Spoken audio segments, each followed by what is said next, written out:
ప్రైజ్లో ప్రభు రక్షకుడైన యేసయ్య నామములో నా ప్రియ స్నేహితులకి అందరికీ ప్రత్యేకంగా వందనాలండి.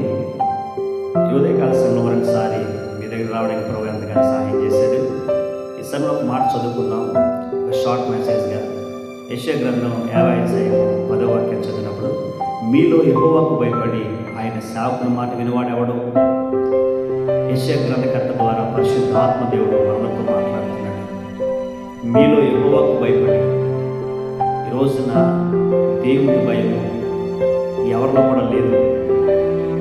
దేవునికి భయపడి పాపం చేయకూడని దావీదు భక్తుడు చెప్పాడు.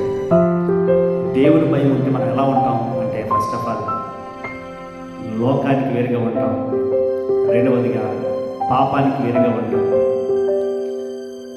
వేరుపాటు జీవితం మనలో ఉంటుంది. ఈ రోజున వేరుపాటు జీవితం మనం లేదంటే మనం దేవునికి భయపడట్లేదు.